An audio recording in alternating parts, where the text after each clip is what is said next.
ओम श्री सद्गुरुदेव भगवान की जय। गुरुर्ब्रह्मा गुरुर्विष्णु गुरुर्देवो महेश्वरा गुरुर्साक्षात् परं ब्रह्म तस्मै श्री गुरुवे नमः। ओम श्री सद्गुरुदेव भगवान की जय। विजयादशमी क्या संदेश देती है? वास्तव में विजयादशमी हमें मर्यादा, धर्म के द्वारा अधर्म पर विजय और एकता का सूत्र दे, एकता के साथ संघर्ष करना, यही संदेश देती है। हमारे जीवन में भगवान श्री राम का बहुत बड़ा योगदान है। भगवान श्री राम मर्यादा पुरुषोत्तम राम कहलाते हैं। जब भगवान राम का जन्म हुआ और जन्म होने के बाद जब वो कुछ बड़े हुए, फिर गुरुकुल में पढ़ने गए। गुरुकुल में उन्होंने शस्त्र और शास्त्र दोनों का ज्ञान अर्जित किया।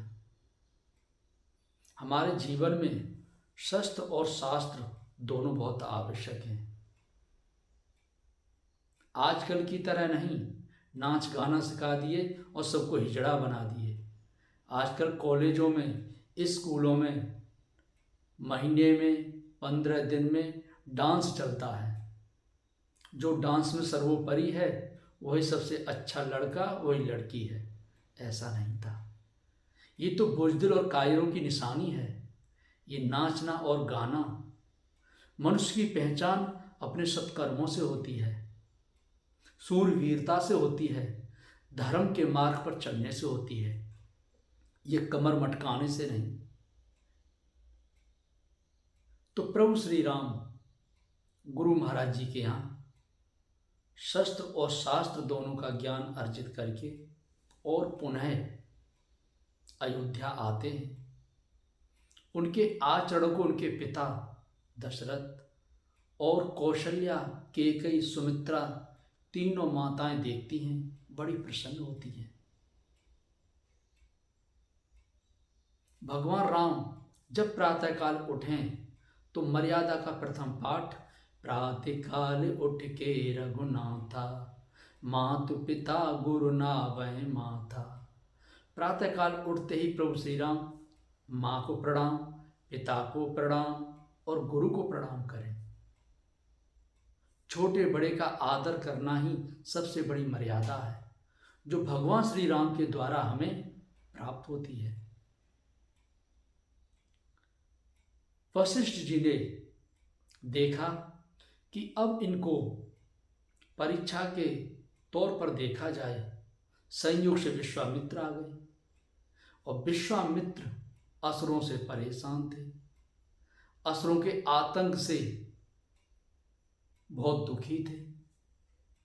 विश्वामित्र राम लक्ष्मण को मांगने आए अयोध्या नरेश राजा दशरथ से। तो दशरथ जी बहुत दुखी हुए कि चौथे पन पायो सुतचारी, कि हे मुनिवर, ये चौथे पन में मुझे 4 लड़के मिले हैं। आपने विचार करके अपने वचनों को नहीं कहा। आप इनके स्थान पर धन दौलत, गाय, जो कुछ चाहे ले लीजिए। तब विश्वामित्र बोले, राजन, ये राम और लक्ष्मण कोई साधारण पुरुष नहीं है, और हम तुम्हें विश्वास के साथ कहते हैं, हम जैसे लेके जाएंगे तुम्हें वैसे ही लौटा देंगे। लेकिन दशरथ मानने को तैयार नहीं। तब वशिष्ठ जी ने इशारा किया, राजन, अपने मोह को दूर रखते हुए राम लक्ष्मण को विश्वामित्र कौशल मुनिवर को सौंप दीजिए। ये आपके पुत्रों को दूना करके देंगे।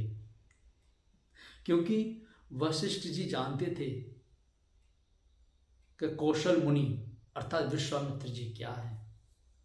इधर वशिष्ठ जी को भी अपनी शस्त्र विद्या का चमत्कार देखना था, शस्त्र विद्या में ये कितने निपुण हैं वो भी देखना था। तब राजा दशरथ भगवान श्री राम जी को विश्वामित्र जी को दे देते हैं। अब विश्वामित्र जी लेके चले तो सबसे पहले ताड़का से विश्वामित्र जी ने आमना सामना करा दिया। इस प्रकार विश्वामित्र जी ने ताड़का से आमना सामना करा दिया कि आखिर वशिष्ठ जी ने इनको शस्त्र विद्या में कितना निपुण बनाया, जरा हम भी तो देखें। ताड़का आई, विश्वामित्र जी ने इशारा किया, राम यही है ताड़का, इसने सभी ऋषि मुनियों को खा खा करके इस वन को ऋषि मुनियों से मुक्त कर दिया है, इसका वध करो।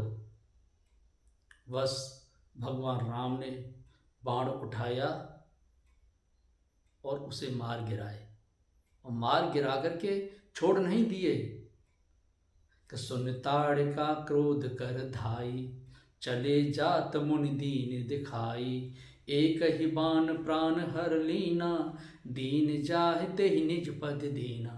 मारना तो आसान है, लेकिन अपना पद देना ये सबके बस में नहीं है, ये केवल भगवान के बस में है। जो धर्म के मार्ग पर चलता है उसके बस में है। और भगवान राम ने उसे मार करके अपना पद दे दिया, दीन जाहते ही निज पद दीना।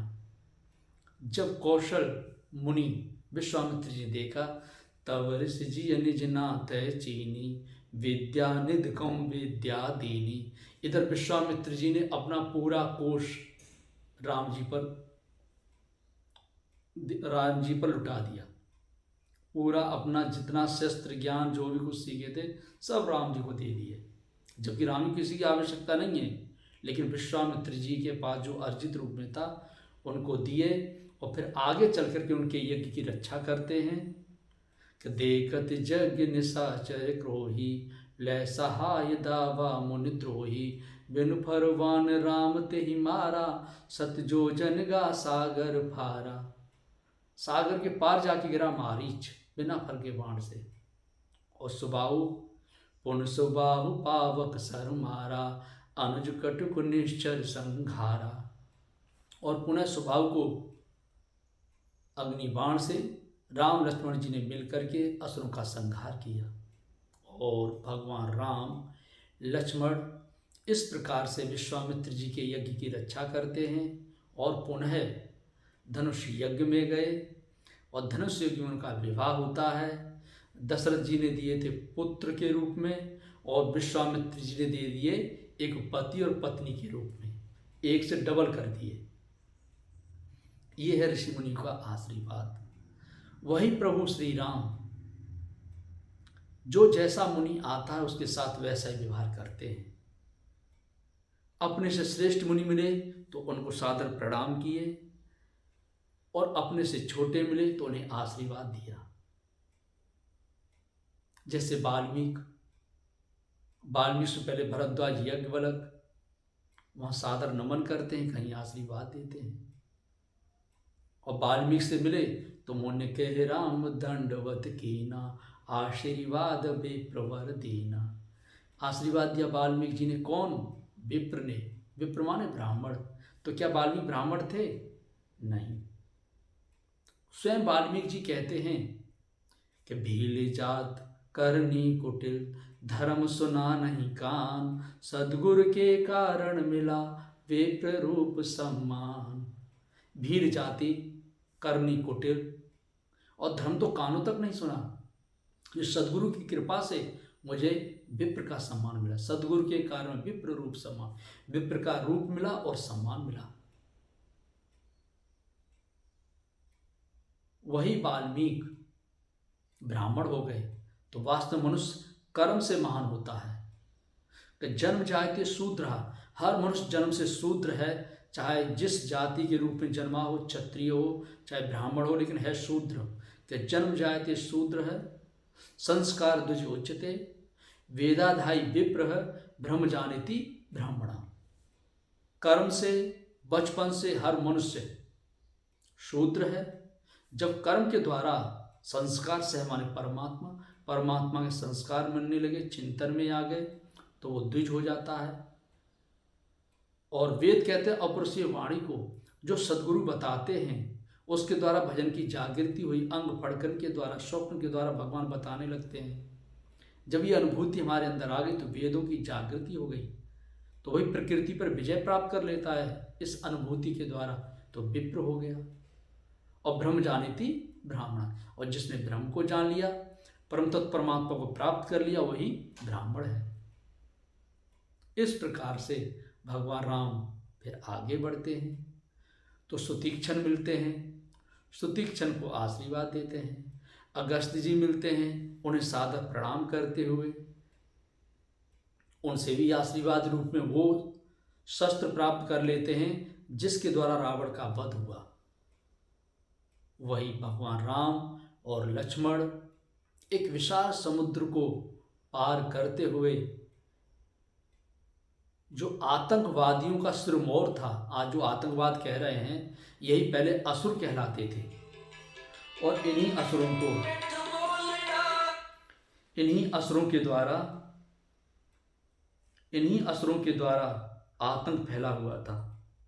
समय समय पर ये नाम बदलते रहते हैं, और ये नाम बदलने का कारण प्रकृति परिवर्तनशील है। आज आतंकवाद है, आगे कुछ और होगा। किसी समय में असुर दैत्य कहलाते थे, फिर असुर कहलाने लगे, फिर कुछ और बने, आज कुछ और हैं, आगे कुछ और होंगे। तो उन्हीं असुरों का सिरमौर रावण का संहार भगवान श्री राम ने, यही पावन पर्व था नवरात्रि। नवरात्रि उस समय नहीं थी, राम जी से पहले नवरात्रा क्या होती है कोई जानता नहीं था। भगवान श्री राम और रावण का 9 दिन घनघोर युद्ध हुआ, 10वें दिन रावण मारा गया, वही विजयादशमी है। 9 दिन भगवान राम से लोग प्रार्थना करते हैं, ऋषि मुनि प्रार्थना करते हैं, देवता प्रार्थना करते हैं, इस आतंकवादी सिरमौर का अंत कीजिए, इस दुष्ट असुर व्यभिचारी का अंत कीजिए प्रभु। तो भगवान राम रावण का अंत करते हैं। इस प्रकार से 10वें दिन विजय मिली, तो विजयादशमी। अब रावण असुर तो था, लेकिन भगवान राम अंत में कहते हैं लक्ष्मण से, लक्ष्मण रावण से गुप्त राजनीति जरा सीखे आओ। रावण बहुत बड़ा राजनीतिज्ञ था। तब पूछा कि भगवान प्रभु भैया आपसे भी बड़ा राजनीतिक। राम जी भी राजनीतिक थे, लेकिन राम जी की राजनीति की इस प्रकार थी जो सबके साथ, कुछ खुली हुई कुछ गुप्त, जैसे सीता को धरती में अग्नि को सौंपना, ये गुप्त राजनीति थी जिसकी जानकारी किसी को नहीं थी, जो अंत में पता चला। ऐसे ही राजनीति रावण ने की। रावण जब समझ गया कि राम सचमुच में राम है, भगवान है, तब उसने अपने कुल का उद्धार करने के लिए सीता का हरण किया। यही लक्ष्मण जी को रावण बताता है। जब लक्ष्मण जी रावण के पास गए, सिर की तरफ खड़े थे और हाथ जोड़ के बोले, हे दशानन, हमें अपनी राजनीति बताइए, हमें राजनीति का पाठ पढ़ाइए। रावण कुछ नहीं बोला, मुख में मक्खियाँ आ रही थी, जा रही थी। तब लक्ष्मण लौट के आए, प्रभु श्री राम से बोले, भैया वो तो मरा हुआ पड़ा है, मरणासन अवस्था में है, मक्खी मुंह में आ रही हैं, जा रही हैं, वो क्या राजनीति बताएगा। प्रभु श्री राम बोले, लक्ष्मण तुम खड़े कहाँ थे। बोले, सिर की तरफ। जब किसी से ज्ञान लेने के लिए जाते हैं, चाहे राजनीतिक ज्ञान हो, चाहे आध्यात्मिक ज्ञान हो, चाहे भौतिक ज्ञान हो, तो कहाँ लिया जाता है। बोले, चरणों में बैठ के। तो फिर उसके चरणों के पास जाइए ना। तब लक्ष्मण जी धनुष बाण नीचे रख दिए और चरणों की तरफ खड़े होकर के बोले, हे दशानन, हमें राजनीति का पाठ पढ़ाइए। इतने में रावण उठा और धनुष बाण लेकर के लक्ष्मण जी के कंधे पर रख दिया। तब लक्ष्मण जी ने कहा, दशानन ये क्या है? लक्ष्मण भैया, ये राजनीति का पहला पाठ है। कभी अपने शत्रु के पास जाओ तो सावधान अवस्था में, और शस्त्रों से खाली होकर के नहीं, शस्त्र से युक्त होकर के। जैसे हमारे वीर शिवाजी थे। शिवाजी जब एक मुसलमान से मिले जिसका नाम था अफजल खां, तो अपने शस्त्र के रूप में क्या लिए थे? नख, उंगलियों में। अगर वो इतना गुप्त रूप से नहीं जाते तो शिवाजी जिंदा नहीं बचते, क्योंकि उधर उस अफजल खां ने भी शिवाजी को मारने की पूरी प्लानिंग रखी थी कि हमें शिवाजी को इस तरह से मार देना है। लेकिन शिवाजी की माँ ने गीता का वो पाठ पढ़ाया शिवाजी को, माता जीजाबाई ने, कि शिवाजी शिवाजी हो गए। तो इसी प्रकार से रावण ने कहा, पहला पाठ तो ये है कि अपने शत्रु के पास कभी निहत्था नहीं जाना चाहिए। यही है विजयादशमी हमें संदेश देती है कि शत्रु के पास जाओ लेकिन निहत्थे नहीं, और सावधान होकर के जाओ। और दूसरा पाठ लक्ष्मण ये है कि मैंने अपने कुल का उद्धार कर लिया। लक्ष्मण बोले, कुल का उद्धार कर लिए कि कुल का पूरा सर्वनाश करा दिए? बोले नहीं भैया लक्ष्मण, जब राम जी ने शूर्पणखा के नाक कान काटे, उसके बाद खरदूषण का वध किया, तो खरदूषण मोह सम बलवंता, तिन्हें को मारे बिन भगवंता। खरदूषण मेरे समान बलकारी थे, बलवान थे, बगैर भगवान को कोई मार नहीं सकता था। तो मुझे विश्वास तो हो गया कि सचमुच ये भगवान है, इसलिए मैंने सीता का हरण किया। और सीता हरण करने में मारीच ने मेरा सहयोग दिया।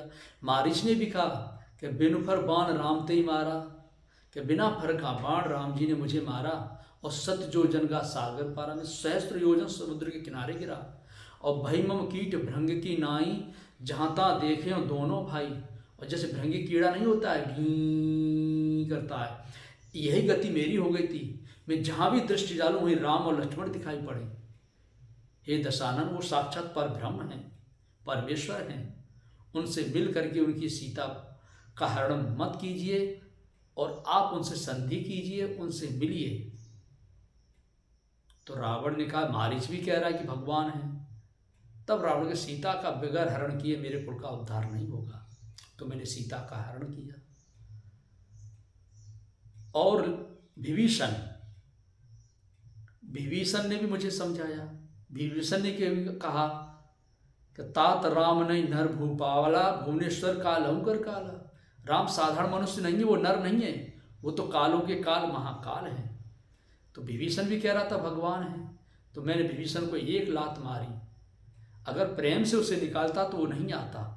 उसको अपमान किया, उसे लात मारी, और ग्लानि के साथ वो राम जी के पास आया। तो विभीषण के द्वारा मेरा कुल सुरक्षित हो गया कि इतने असुर हैं, इनका तो कल्याण होगा ही, लेकिन जलदाता के रूप में विभीषण हो गया। मंदोदरी बराबर कहती थी वो भगवान है। माल्यवंत मंत्री वो भी कह रहे भगवान है। तो कृष्ण भगवान एक बार रुक्मणी से कह रहे थे, रुक्मणी, मेरे दो प्रकार के भक्त होते हैं। एक तो वो भक्त जो प्रार्थना के साथ मेरी भजन चिंतन अर्चना करते हैं। दूसरे वो भक्त जो मुझसे विरोध करके रात दिन मेरा ही चिंतन करते हैं। जैसे कंस था, शिशुपाल था, दंतवक्र था, ऐसे ही रावण था। ये विरोधी भक्ति करने वाले भक्त हैं मेरे, तो इनका भी मैं उद्धार करता हूँ, कल्याण करता हूँ। बस यही भक्ति रावण के अंदर थी। तो सीता का मैं हरण करके लाया। राम जी यहाँ आए वानर सेना के साथ, सुग्रीव, अंगद, हनुमान, जामवंत जैसे विशाल बलकारी योद्धाओं के साथ। और मेरे कुल में कोई नहीं मरा। जब अमृत की वर्षा हुई, सुधा वृष्ट भई दो दली ऊपर, जिये भालू कपिरई रजनीचर। भालू बानर सब जिंदा हो गए और राक्षस जिए ही नहीं। आखिर क्यों नहीं जिए? रामाकार बहे तिनके मन, छूट गए उनके भव बंधन। जब राक्षस मरते थे तो राम राम राम राम राम करके मरते थे। रामाकार भय तिनके मन, उनका मन राम के आकार में हो गया। और मुक्त भय, वो मुक्त हो गए, छूट गए भवबंधन, और भवबंधन से वो छूट गए। भगवान कृष्ण गीता में कहते हैं अंत काले चमावेम स्मरण मुक्त व कलेवरम, कि अंतिम समय में जो मेरा चिंतन करते हुए शरीर छोड़ता है वो मुझे प्राप्त होता है। और यही रामायण में है कि अंत राम कहे आवत नाही, कि अंत में राम नाम कहते ही नहीं बनता है, सुमरन करते ही नहीं बनता है। कि मनुष्य जन्म से लेकर के अंतिम क्षणों तक जिसका चिंतन करता है वही बरबस आकर के बैठ जाता है। तो राम नाम जपोगे कहाँ से? जिसका चिंतन बचपन से करता है, अत्यधिक चिंतन करता है, वही चिंतन आपके कंठ पर आएगा। यदि भगवान का नाम जपे हो तो नाम का सुमरन आएगा, संसार का चिंतन किए हो तो संसार आएगा। तो राक्षस असुरों के सामने राम खड़े थे और राम का नाम लेकर के युद्ध कर रहे थे। और जो राम का नाम लेकर के लड़ेगा, मरेगा, उसका तो कल्याण निश्चित है। ये गीता कह रही है, रामायण भी कह रही है कि प्रभु आपका नाम सुमरन करते हुए जो शरीर छोड़ देगा वो आपको प्राप्त होगा। और भगवान स्वयं कह रहे हैं कि मेरा सुमरन करते हुए अंतिम क्षणों में जो शरीर छोड़ता है वो मुझे प्राप्त होता है। इसलिए मेरे तो सारे असुरों का कल्याण हो गया, वो राम के आकार में परिवर्तित हो गए, भवबंधन से मुक्त हो गए। तब लक्ष्मण जी ने कहा रे बाप रे, रावण तो बड़ा गुप्त राजनीतिज्ञ निकला और अंत में रावण ने शरीर का त्याग किया। तो वास्तव में राजनीति ऐसी होनी चाहिए कि हम जाने लेकिन दुनिया ना जाने। कोई पेड़ लगाना है तो उसका प्रचार मत करो, हम गड्ढा खोदेंगे, खाद डालेंगे, गुड़ाई करेंगे और पेड़ लगाएंगे। इसमें इतना प्रचार करो, कोई ना कोई अड़चन आ जाएगी। तो जद्यप प्रभु जानत सब बाता, राजनीत राखत सुर त्राता। भगवान राम सब जानते हैं लेकिन राजनीति को देखते हुए वो कार्य करते हैं। और विजयादशमी सबसे बड़ा संदेश तो ये देती है कि वास्तव में हम सफल कब होंगे? अधर्मियों पर, असुरों पर, जो अत्याचार, दुराचार, व्यभिचार करते हैं ऐसे लोगों के सामने। तो अंत में भगवान राम लक्ष्मण सीता के साथ अयोध्या पहुँचे, उनका राज तिलक होता है। तब उनकी माताएं कहती हैं कि हमारे पुत्र तो बड़े ही कोमल हैं और बड़े बड़े असुरों का संहार कैसे किया। माता कौशल्या कहती हैं अपने हृदय विचारते हुए कि हृदय विचारत बारही बारा, कवरि भांति लंका पति मारा, अति सुकुमार जुगल मेरे बारे, निश्चर सुबट महाबल भारे। हृदय बार बार विचार करती हूँ कि कैसे लंकापति रावण का संहार किया, और ये तो बड़े सुकुमार हैं, कैसे निश्चर और असुरों का संहार किया। तब भगवान राम कहते हैं कि लंकापति कपीस नन लीला, जामवंत अंगद शुभशीला, कि हनुमदाद सब बानर वीरा, धरे मनोहर मनुज शरीरा, कि देख नगर वासन के रीति, सकल सराही प्रभु पद प्रीति, पुन रघुपति सब सखा बुलाए, मुनिपद लागों सकल सिखाए। अंगद, नल, नील, जामवंत, हनुमान सबको बुलाए और पहले गुरु जी को प्रणाम कराए कि हमको जो सफलता मिली है वो किसके आशीर्वाद से? गुरु वशिष्ठ कुल पूज्य हमारे, इनकी कृपा धनुज रन मारे। ये गुरु महाराज का आशीर्वाद है, गुरु महाराज का दिया हुआ शस्त्र ज्ञान है और शास्त्र ज्ञान। पहले हम शास्त्र देखते हैं, शास्त्र क्या है। देखिए, शास्त्र दो चार नहीं होते। वेद व्यास जी ने जब लिपिबद्ध भागवत, गीता, उपनिषद, वेद इत्यादि किए तो उन्होंने शास्त्र बताया कि इनमें शास्त्र कौन है। गीता सुगीता कर्तव्य के मन शास्त्र विस्तरे, स्वयं पद्म नामस्य मुख पद्मानि विनिश्रिता। गीता स्वयं में पूर्ण शास्त्र है, फिर अन्य शास्त्र के पचने में क्यों पढ़ते हो? अर्थात गीता ज्ञान, गीता जो भगवान पद्मनाथ के मुख से निकली हुई निस्तृत वाणी है। और आगे कहते हैं एकम शास्त्रम देव की पुत्र गीतम, एक ही शास्त्र है जो देव की पुत्र कृष्ण भगवान के द्वारा गायन किया गया है। यह कृष्ण भगवान कहते हैं इत गुहित्वम शास्त्र इद मुक्त मया नग एतद बुद्ध्वा कृतिकृतस्य, कि मेरे द्वारा जो गुप्त रूप से गायन किया गया यही पूर्ण शास्त्र है। तो कृष्ण भगवान ने क्या गाया? गीता को। एतद बुद्ध्वा कृतमानस्य या कृतकृतस्य भारत है, कि लोग इसे जान करके आत्म कल्याण को प्राप्त करते हैं। इसलिए अर्जुन तस्मा शास्त्र प्रमाणम ते कार्याकार व्यवस्थितो, इसलिए तेरे कर्तव्य और अकर्तव्य व्यवस्था में शास्त्रीय प्रमाण है, मैं क्या करूं और क्या ना करूं।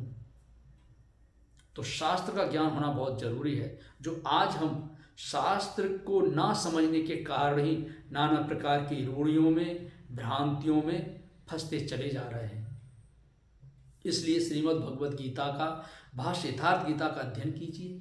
उसमें देखो कितनी अच्छी बातें कही गई हैं। यथार्थ गीता उसका नाम इसलिए है कि जो ज्ञान कृष्ण भगवान ने दिया था अर्जुन को, ज्यों का त्यों वो ज्ञान यथार्थ गीता में, इसलिए उसका नाम यथार्थ है। तो ये शास्त्र का ज्ञान राम जी के पास था, और शस्त्र ज्ञान, और शस्त्र ज्ञान भी होना बहुत जरूरी है। शास्त्र हमें रूढ़ियां, पाखंड और भ्रांतियों से बचाता है। शस्त्र हमारी स्वयं की रक्षा करता है और हमारे आसपास जितने लोग हैं उनकी रक्षा करता है। तो सबके लिए शस्त्र अनिवार्य है, अपनी सुरक्षा के लिए, अपने परिवार की सुरक्षा के लिए। और शास्त्र का भी ज्ञान अनिवार्य है। कोई हमें धर्म की रूढ़ी में उलझा करके बेमौत की मौत ना दे दे। आज धर्म के नाम पर बहुत पाखंड फैलता चला जा रहा है। नाना प्रकार की रूढ़ियाँ, नाना प्रकार की भ्रांतियाँ दिन दूना रात चौगुना बढ़ती जा रही हैं। इसलिए गीता को पढ़ो, उसका भाष्य था, गीता को देखो। और शस्त्र का भी बहुत आवश्यक है। आज हम डंडा भी चलाना नहीं जानते, और सामने वाले डंडा की तो दूर गोली चला रहे हैं, तलवार चला रहे हैं, पत्थर मार रहे हैं, और आपको तो डंडा का भी शौर नहीं है। तो इसलिए जिस समाज के पास शस्त्र का ज्ञान नहीं, शास्त्र का ज्ञान नहीं, ऐसे समाज को, ऐसे कबीले को वो कबीले गुलाम बनाते हैं जो इन दोनों चीज़ों का ज्ञान रखते हैं। और 1-2 साल गुलाम नहीं रखते, पीढ़ी दर पीढ़ी तक गुलाम रखते हैं। ये घटना भारत में घट चुकी है। लॉर्ड मैकाले ने इस बात को कहा था कि मनुष्य की 3 चीजें छीन ली जाएं। क्या क्या? शस्त्र, शास्त्र और शिक्षा। अगर 3 चीज उनकी छीन लो तो उन्हें सदियों सदियों तक गुलाम बना करके रखा जा सकता है। जो भारत के साथ ऐसा ही हुआ। सबको पढ़ने का अधिकार नहीं था, शिक्षा पर प्रतिबंध, शस्त्र पर प्रतिबंध, सब शस्त्र नहीं उठा सकते, शास्त्र पर प्रतिबंध, सब शास्त्र नहीं पढ़ सकते थे, जिसका दुष्परिणाम निकला गुलामी। इसलिए आज हमारे पास शिक्षा है, शास्त्र भी है और शस्त्र भी है। तो भगवान राम ने अपने शस्त्र को कभी नहीं छोड़ा। जब राम लक्ष्मण अयोध्या से चले तो धनुष बाण लेकर के, भगवान शिव भी अपने शस्त्र के साथ रहे, त्रिशूल के साथ, इंद्र भी अपने वज्र के साथ। कोई देवी देवता ऐसा नहीं है जो अपने शस्त्र के साथ ना हो, सबके पास शस्त्र है। तो हम निशस्त्रीकरण कैसे कर लिए? हम निशस्त्र कैसे हो गए? सेक्युलर कह के। इस सेक्युलर का पाठ आज काम नहीं आएगा। आज काम आएगा शस्त्र और शास्त्र का ज्ञान। सत्पुरुषों के मार्ग पर चलने के लिए निरंतर हमें जागरूक रहना पड़ेगा। ऐसा आज तक धरती पर कोई महापुरुष नहीं हुआ जो तुम्हें शस्त्र और शास्त्र से रहित करता हो। दोनों चीजें पर बल दिया है, जैसे वशिष्ठ जी ने राम, लक्ष्मण, शत्रुघ्न और भरत को दिया, भगवान कृष्ण ने 5 पांडवों को दिया। तो गुरु महाराज की कृपा से, तो सदगुरु की कृपा भी बहुत आवश्यक है कि गुरु वशिष्ठ कुल पूज्य हमारे, इनकी कृपा धनुष रन मारे। लेकिन इसके साथ संगठन भी बहुत जरूरी है। ये सब सखा सुनो मुनि मेरे, भय समझ सागर को बेरे। तब मुनिवर से कहा गुरु महाराज जी से कि हे गुरु महाराज, आपके द्वारा दिया हुआ ज्ञान और ये मेरे सब सखा हैं, इनकी एकता से मैंने असुरों का संहार किया। तो संगठन बहुत जरूरी है, आपस में मिलकर के रहना, एकजुट होकर के चलना।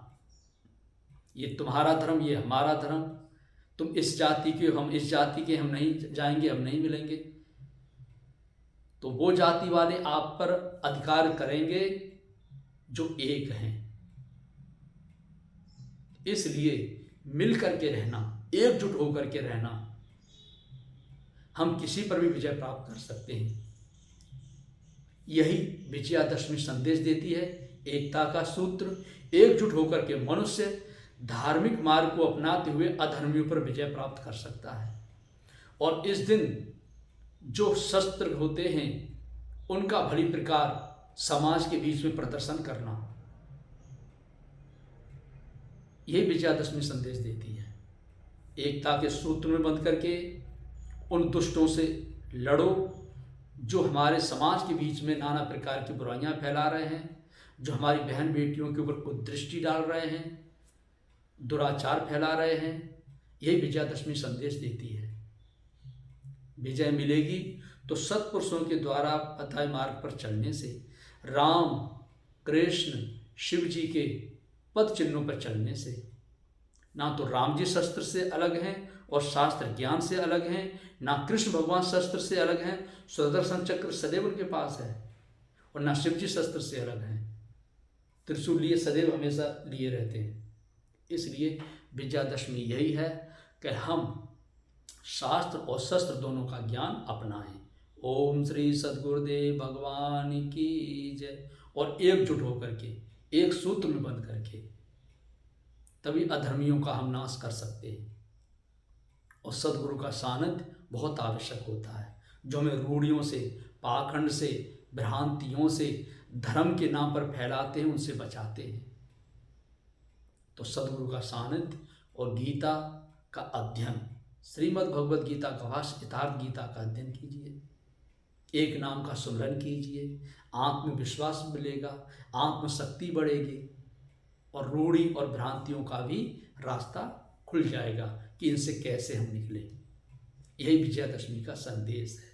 ओम श्री सद्गुरुदेव भगवान की जय।